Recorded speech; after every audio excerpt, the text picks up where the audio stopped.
कहानी की शुरुआत में हमें एक फैमिली को दिखाया जाता है जो हंसी खुशी अपनी जिंदगी गुजार रहे होते हैं, लेकिन उन्हें पता नहीं था कि कुछ ही मिनट बाद उनके साथ कुछ ऐसा होने वाला है जिसके बारे में सोचने से भी डर लगता है। जेन फॉरहेस्ट प्रेजेंटिंग हिडन। जब पति पत्नी अपने बातचीत में मशरूफ थे, तभी अचानक उन्हें बाहर से लोगों की चीखने चिल्लाने की आवाजें सुनाई देने लगती हैं। जब वह दोनों घर से बाहर निकले तो उन्होंने देखा कि बाहर लोगों के बीच हलचल मची हुई है। लोग अपने अपने घरों को छोड़कर भाग रहे थे, जैसे कुछ बड़ा होने जा रहा हो। जैसन और बेथ ने देखा कि हमारे पड़ोसी भी घबराए हुए जल्दी जल्दी अपना घर खाली कर रहे हैं। जैसन ने पड़ोसी से पूछा कि आखिर वजह क्या है, तुम लोग क्यों घर छोड़कर जा रहे हो? लेकिन वो लोग इतने जल्दी में थे कि उन्होंने जैसन की बात का कोई जवाब नहीं दिया। वहीं उन्होंने देखा कि पड़ोसी का बेटा भी अपना सामान पैक कर रहा था। जैसन ने जब उस बच्चे से पूछा कि तुम लोग कहाँ जा रहे हो, तो उस बच्चे ने जवाब दिया कि मेरे पापा का एक दोस्त गवर्नमेंट ऑफिसर है। उन्होंने कहा कि एक बहुत ही जहरीला वायरस फैल चुका है जो एक नॉर्मल इंसान को मॉन्स्टर में बदल देता है। लेकिन तभी वहां उस बच्चे की मां आ गई और उसे पकड़कर वहां से ले जाने लगी। जैसन ने उससे पूछा कि आखिर ये बच्चा किस वायरस की बात कर रहा है, जिस पर इस बच्चे की मां ने कहा कि अभी बताने का वक्त नहीं है, अपनी वाइफ और बेटी को लो और इस शहर से जितना हो सके दूर निकल जाओ। ये सुनकर जैसन और बेथ बहुत ज्यादा घबरा गए। उसके बाद जैसन बिना सोचे समझे अपनी फैमिली को गाड़ी में बिठाकर शहर से बाहर ले जाने लगता है, मगर रास्ते में उन्होंने देखा कि जो पड़ोसी भाग रहे थे वो वापस लौट रहे हैं। ये देखकर उन्हें और भी अजीब लगने लगा। आगे जाकर ये लोग ट्रैफिक में फंस जाते हैं। जब जैसन और उसकी फैमिली गाड़ी से बाहर उतरे तो उन्होंने देखा कि शहर से बाहर निकलने वाला अकेला रास्ता पुलिस ने बंद कर दिया है। आसमान में यहाँ वहाँ हेलीकॉप्टर्स पहरा देने लगे। लोगों को बताया जाने लगा कि शहर में एक जहरीला वायरस फैल गया है और तुम लोगों को जल्दी से घर वापस लौटना चाहिए। ये बात सुनकर जैसन को कुछ अजीब लगा कि जब शहर में वायरस फैल गया है तो लोगों को शहर से बाहर निकालने के बजाय उन्हें शहर में ही क्यों रहने को कहा जा रहा है। तभी अचानक पास की पहाड़ से एक बड़ा सा पत्थर उनके कार पर आ गिरा। ये देखकर वो लोग बहुत ज्यादा घबरा गए। पहाड़ हिलने लगा। तभी उस पहाड़ के पीछे से 2 मिलिट्री के फाइटर जेट्स निकलकर शहर की तरफ बढ़े। वो 2 फाइटर जेट्स पूरे शहर पर बमों की बारिश करने लगे, जिससे पूरा शहर राख में बदल गया। जैसन की वाइफ बेथ को फौरन समझ आ गया कि अगर वो पुलिस की बात मानकर घर लौट जाते तो उनका अंजाम बहुत बुरा होने वाला था। उसके बाद वो फाइटर जेट सड़क पर मौजूद लोगों की तरफ बढ़ने लगे। ये देखकर सभी लोगों में हलचल मच गई। अब सबको समझ आया कि गवर्नमेंट उन्हें मारना चाहती है। सभी अपनी जान बचाने के लिए यहाँ वहाँ भागने लगे, पर जैसन और बेथ को समझ आया कि वो कहीं भी भाग लें, वो फाइटर जेट्स उन्हें मार कर ही रहेंगे। तभी बेथ ने पीछे मुड़कर पहाड़ पर एक स्कूल देखा और उसे लगा कि बचने के लिए वो जगह बेहतर रहेगी। जिसके बाद जैसन बेथ और जोई को लेकर स्कूल की तरफ पहाड़ पर चढ़ने लगे। पीछे ब्रिज पर मौजूद लोगों पर फाइटर जेट्स बम गिराने लगे। ये तीनों तेजी से दौड़ते हुए स्कूल तक पहुंच जाते हैं और खुशकिस्मती से वहां उन्हें एक टनल मिल जाता है और बम धमाके से कुछ ही सेकंड पहले वो जल्दी से उस टनल में घुस जाते हैं। जैसे ही बंकर का दरवाजा बंद हुआ, ऊपर एक जोरदार धमाका हुआ, लेकिन खुशकिस्मती से ये लोग बंकर के नीचे थे और इनकी जान बच गई। मगर इनके लिए हैरानी की बात ये थी कि आखिर ये कौन सा वायरस था कि गवर्नमेंट को शहर के सभी लोगों को मारना पड़ा। वो लोग कुछ भी नहीं समझ पा रहे थे। बस उन्हें ये पता चल चुका था कि अगर जिंदा रहना है तो चुपचाप बंकर में जिंदगी गुजारो। लेकिन इनके लिए परेशानी की बात ये थी कि आखिर ये लोग यहाँ कब तक जिंदगी गुजारेंगे और उन्हें पेट भरने के लिए खाने पीने का क्या करना होगा। अच्छी बात यह थी कि वहाँ ढेर सारा एक्सपायरी खाना रखा हुआ था जो 3 लोगों के लिए काफी लंबे समय तक चल सकता था। जैसन की वाइफ बेथ बहुत ज्यादा परेशान थी।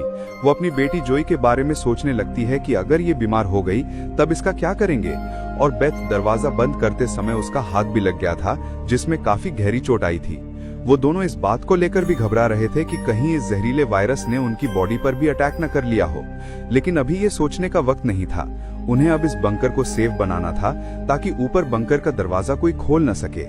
जैसन ने लोहे की जंजीर से बंकर का दरवाजा मजबूती से बंद कर दिया और तय किया कि अब उन्हें यहीं पर छिपकर जिंदगी गुजारनी है। लेकिन जमीन के नीचे रहने का जीवन आसान नहीं था। हर दिन वही एक जैसा खाना, पीने के लिए कीचड़ से भरा हुआ पानी और खाली समय में वो ताश खेलते। बाहर की दुनिया से उनका पूरी तरह से कनेक्शन कट चुका था। कई दिनों तक यहाँ रहने के बाद वो लोग बहुत ज्यादा इस बंकर में तंग हो चुके थे। लेकिन वो क्या करते, अगर ऊपर जाते तो उनकी जान नहीं बच पाती। इस जीवन ने जैसन के परिवार को मानो इस दुनिया के अंत का एहसास दिलाया। जोए ने अपने पापा से पूछा, पापा हम यहाँ कब तक रहेंगे? जैसन के पास इस बात का कोई जवाब नहीं था। उसने अपनी बेटी से बस यही कहा, कि जब बाहर वायरस चला जाएगा तभी हम बाहर जाएंगे। वो अपनी बेटी की आंखों पर उंगलियां रखकर बाहर की दुनिया उससे इमेजिन करवाता था। इस तरह से दिन गुजरते गए और फिर महीने। उन्हें नहीं पता था कि बाहर निकलने के इंतजार में उन्हें यहाँ इस बंकर में 300 से भी ज्यादा दिन गुजर चुके हैं। जोए अपनी माँ की बनाई हुई पेरिस्कोप से बाहर की दुनिया को देखती हैं। बाहर चारों ओर बस तबाही का मंजर नजर आ रहा था, जैसे कि ये पूरी दुनिया जलकर राख हो गई हो। वहाँ किसी भी इंसान का नामो निशान तक नहीं था। ये सब देखकर उस छोटी बच्ची को लगने लगा कि शायद हम इस दुनिया के आखिरी बचे हुए लोग हैं। माँ ने उसे दिलासा दिया कि तुम ऐसा मत सोचो, शायद तुम्हारे दोस्त भी हमारी तरह कहीं छुपे हुए हों। अब रात हो चुकी थी और डिनर का समय हो चुका था। उनके पास अब खाना भी कम बचा हुआ था, इसीलिए वो तीनों थोड़ा सा खाना खाकर काम चला रहे थे। लेकिन आज जोए की जिद पर उसे पूरा एक कैन का डिब्बा दिया गया। जोए ने जब टिन का डिब्बा खोला तो उसने देखा कि टिन का डिब्बा अंदर से खाली है। इस डिब्बे के पीछे की तरफ एक छोटा सा छेद था, शायद कोई चीज इसमें से खाना चुरा गई थी। बेथ ने सारी बची हुई डिब्बों की जांच की तो पता लगा कि पूरे 12 डिब्बे खाली थे। ये देखकर वो बहुत ज्यादा परेशान हुए, क्योंकि ये तो उनके 2 हफ्तों का राशन था। बेथ ने वेंटिलेशन जाली की तरफ देखा और अंदाजा लगाया कि शायद कोई चूहा अंदर आकर खाना ले गया। बेथ ने कहा कि अगर ये चूहा है तो इसे जल्द मारना पड़ेगा, नहीं तो ये हमारा सारा खाना बर्बाद कर देगा। बेटी के उदास चेहरे को देख जैसन ने उसे दिलासा दिया कि छोटी छोटी बातों से परेशान मत हो, अगर खाना खत्म हो भी गया तो मैं ऊपर जाकर कुछ सामान ले आऊंगा। अगले दिन जब जोए अपनी माँ के साथ ब्लॉक्स में खेल रही थी, तभी पीछे से हल्की सी आवाज आई। जोए ने जब पीछे मुड़कर देखा तो एक चूहा फिर से टिन फूड चुराने घुस आया था। इससे पहले कि वो चूहा भाग जाता, जोए ने फौरन अपने पेरेंट्स को बुलाया। आज उन्हें इस चूहे को हर हाल में मारना था। जैसन गुस्से में चाकू निकालकर उसे टुकड़े टुकड़े करने के लिए आगे बढ़ा, लेकिन वो छोटा सा चूहा बहुत तेज निकला। वो जैसन के वार से खुद को बचाते हुए निकल भागा और टेबल पर रखी लालटेन को भी गिरा दिया। जैसे ही वो अपने बिल में घुसने वाला था, तभी बेथ ने अचानक झपटा मारा और चूहे को मार दिया। वो सब चूहे को मारने की खुशी मना रहे थे कि दूसरी तरफ लालटेन के गिरने से धीरे धीरे आग बढ़ने लगी।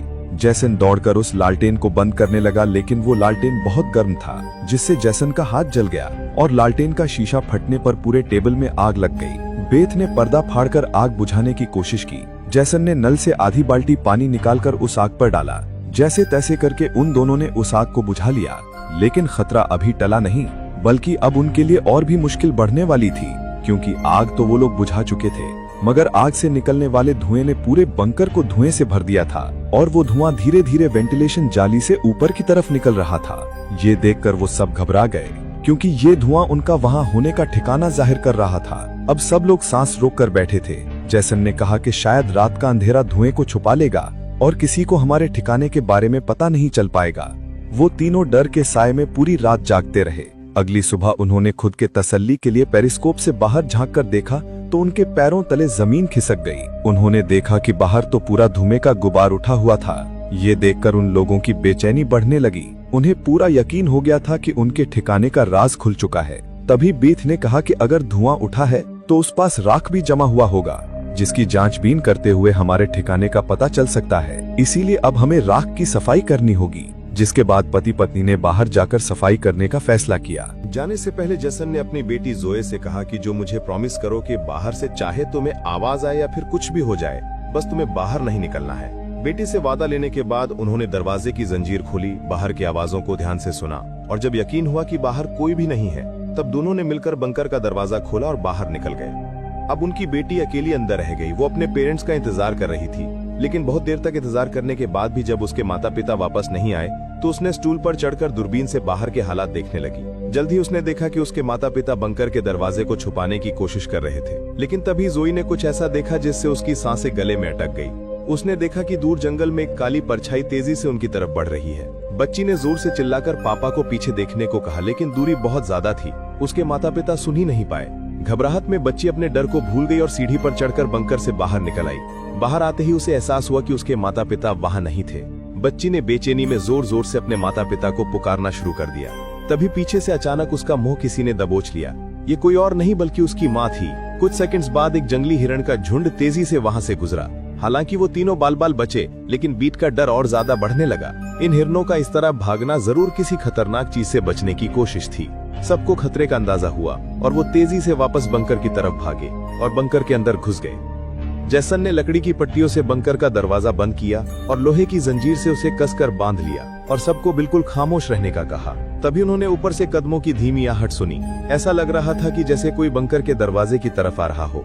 वो कई मिनटों तक लगातार बंकर के ऊपर इधर उधर घूम रहा था। ये तीनों आहिस्ता कदमों से बंकर के दरवाजे से हटकर आगे की तरफ जाने लगे और शायद अब तक जो भी ऊपर था उसे भनक नहीं लगी थी कि नीचे बंकर में कोई है। डर के मारे जोए रोने लगी। बीत उसे चुप कराती है और कहती है कि अगर आवाज बाहर तक गई तो सब खत्म हो जाएगा। वो तीनों धीरे धीरे बंकर के दरवाजे से काफी आगे बढ़ चुके थे। वो बंकर के दरवाजे से इसलिए आगे बढ़ रहे थे कि अगर कोई ऊपर से बंकर का दरवाजा खोल भी दे तो नीचे उसे हम नजर नहीं आए। लेकिन तभी जोई ने जो गुड़िया हाथ में उठाई थी उसकी रस्सी एक स्क्रू में फंस गई। वो स्क्रू धीरे धीरे ढीला होने लगा। ये देखकर जैसन और बीत की सांसें अटक गईं, क्योंकि वो रस्सी गुड़िया में लगी आवाज के स्विच से जुड़ी थी। इससे पहले कि वो कुछ कर पाते वो स्क्रू एक झटके से निकल गया और उसी पल तेजी से गुड़िया के अंदर से आवाजें आने लगी। जसन ने फौरन उस गुड़िया को चीर डाला और उसके अंदर स्पीकर को तोड़ दिया। लेकिन अब बहुत देर हो चुकी थी। ऊपर जो चीज उनका पीछा कर रही थी उससे उनकी भनक लग चुकी थी। अचानक ऊपर से जोर की टक्कर की आवाज आई और फिर भारी कदमों की गूंज सीधा बंकर के दरवाजे के ऊपर रुक गई। उसने आखिरकार उनका ठिकाना ढूंढ ही लिया और उसे खोलने की कोशिश करने लगा। वो बंकर के ढक्कन को जोर से धकेल रहा था और जंजीरों से बंद होने के बावजूद खतरा साफ महसूस हो रहा था और ऊपर के राक्षस को पता चल चुका था कि जरूर नीचे कोई मौजूद है। हालांकि वो दरवाजा मजबूत जंजीरों से बंद था, लेकिन उस चीज की भयानक ताकत के सामने वो जंजीरें एक एक करके टूटने लगीं। ये देखकर जसन को पता चल चुका था कि दरवाजा ज्यादा देर टिक नहीं पाएगा। इसीलिए वो तेजी से अंदर भागा और वाटर पंप का पाइप उखाड़ने लगा। यहाँ बीत ने भी हिम्मत दिखाई और सीढ़ी पर चढ़कर अपने शरीर का वजन इस्तेमाल करते हुए चेन को खींचकर दरवाजा बंद रखने की कोशिश करने लगी। लेकिन फिर भी लोहे का ढक्कन धीरे धीरे खुलने लगा। तभी उसी वक्त दरवाजे के ऊपर एक काला साया नजर आया, जिसकी आंखें एक बल्ब जैसी चमक रही थी, जैसे उन तीनों की मौत ऊपर से उनको देख रही हो। जसन ने बिना सोचे पाइप से उस पर हमला कर दिया, जिससे वो पीछे गिर पड़ा।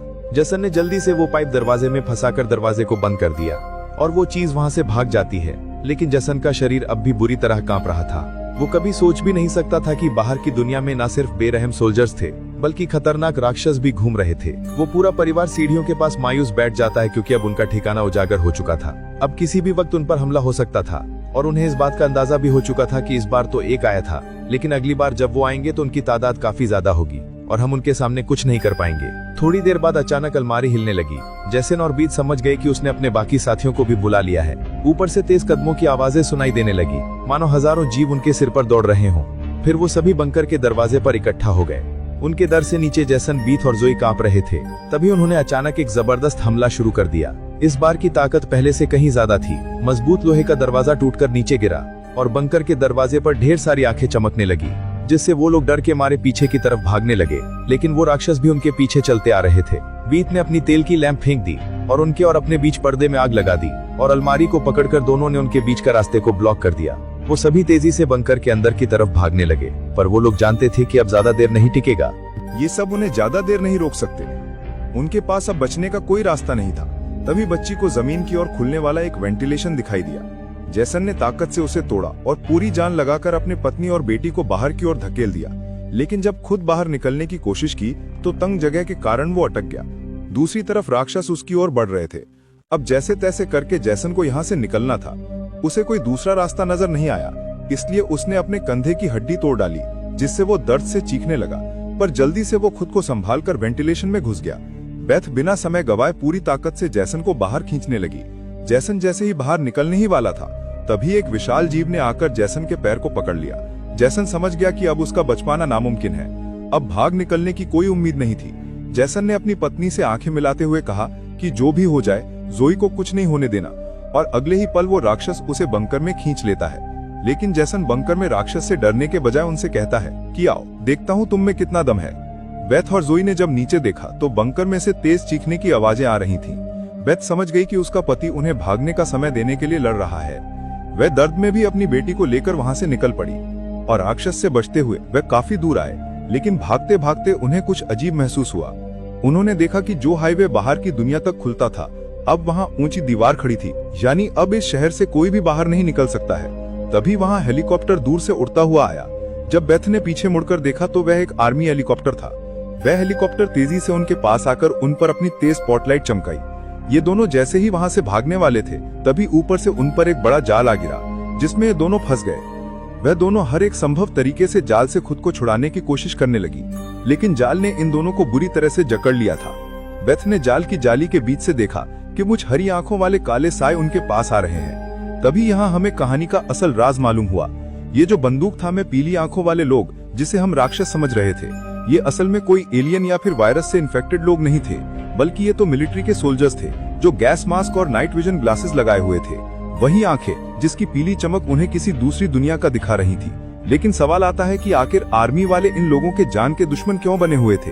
ये सारा राज आपको आगे की थोड़ी सी बची हुई स्टोरी में मालूम पड़ जाएगा। अब बेथ और जोई दोनों इन सोल्जर्स के कंट्रोल में थे।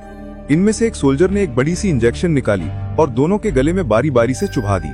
जब इनके ब्लड को टेस्ट किया गया तो पता लगा कि ये दोनों जहरीले वायरस से इन्फेक्टेड हैं, जिसका मतलब कि ये दोनों इस धरती के लिए खतरा है, यानी अब इन्हें मार दिया जाएगा। असल में जब वायरस पहली बार फैला था तभी इस छोटे से शहर के कई लोग इसकी चपेट में आ चुके थे। ये वायरस हवा से फैलता था और ये वायरस एक इंसान से दूसरे इंसान को बहुत ही जल्दी लग जाता।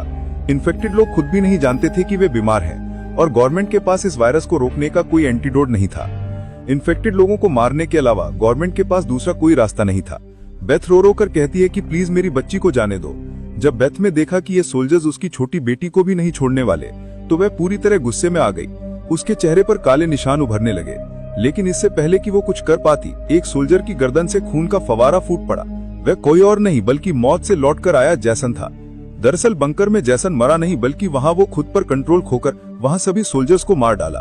उस वक्त वो बहुत ज्यादा गुस्से में था। चेहरे पर काले निशान और आंखें गुस्से से लाल थी और उसके जिस्म की ताकत कई गुना बढ़ चुकी थी और साफ दिख रहा था कि वो अब पहले वाला जसन नहीं बल्कि वो एक अलग रूप में दिखाई दे रहा था। वो सोल्जर्स पर झपट पटकर उन्हें मारने लगा, लेकिन वो गर्म हथियारों की गोलियों को नहीं रोक पाया और जमीन पर गिर गया। जब वो सोल्जर्स बेथ और जोई की तरफ बढ़े तो वो दोनों जाल तोड़कर भाग चुकी थी। सोल्जर्स उन्हें यहाँ वहाँ ढूंढने लगे, लेकिन उन्हें ये अंदाजा नहीं था कि बेथ भी एक राक्षसी रूप में बदल चुकी थी। उसने जो को एक कार के अंदर छुपा दिया और खुद उन सोल्जर्स से लड़ने लगी। उसने कई सोल्जर्स को मार गिराया और फिर खुद भी गोली लगने से कार की छत पर गिर पड़ी। अंधेरे में छुपी उसकी बेटी ने ये सब देख लिया। अपने माता पिता की हालत देखकर वो भी गुस्से में आकर अपना आपा खो बैठी। एक छलांग में उसने एक सोल्जर को गिराकर उसका मास्क तोड़ दिया और उसे मारने ही वाली थी कि बेथ ने समय रहते उसे रोक दिया। वो नहीं चाहती थी कि उसकी बेटी भी एक दरिंदा बन जाए। बेथ ने उसे शांत किया। धीरे धीरे लड़की की नसों की हरियाली गायब हो गई और वो फिर से इंसान में बदल गई। लेकिन सोल्जर की किस्मत इतनी अच्छी नहीं थी। उसका सेफ्टी मास्क टूट चुका था और वो धीरे धीरे वायरस से इन्फेक्टेड हो गया। दूसरी तरफ जस्सन की हालत बहुत गंभीर थी। उसने बेटी के चेहरे को देखकर अपने हाथ की 2 उंगलियां उसकी आंखों से फेरी और जसन ने हमेशा के लिए आंखें बंद कर ली। उसी वक्त एक और हेलीकॉप्टर आ गया। बेथ अपनी बेटी को लेकर भागी। कबाड़ के ढेर से गुजरते हुए वो एक सुरंग में घुस गए। तभी वहां एक रोशनी उनकी आंखों पर पड़ी। देखने पर पता चला कि सामने वही पड़ोस का छोटा लड़का था जिसे हमने कहानी की शुरुआत में देखा था। फिर ये दोनों उसके पीछे चल पड़े। वो लड़का उन्हें गुफा जैसी टनल में ले पहुंचा, जहां उस लड़के के माता पिता और भी कई सारे लोग छुपे हुए थे। असल में वहां उनके जैसे ही वायरस से इन्फेक्टेड लोग थे। जिंदा रहने के लिए वो सभी अंधेरे में चूहे जैसी जिंदगी गुजारने पर मजबूर थे। ये वायरस खतरनाक जरूर था, लेकिन जानलेवा नहीं। ये वायरस इन्फेक्टेड इंसान के जिस्म पर तब ज्यादा जोर करता जब वो डर जाता या फिर गुस्से पर काबू नहीं रख पाता। लेकिन असल में उन लोगों ने खुद पर काबू पाना सीख लिया था। वो लोग शहर के सोल्जर्स को राक्षस समझते थे, लेकिन असल में वो खुद राक्षस थे। इसी के साथ ये कहानी खत्म हो जाती है।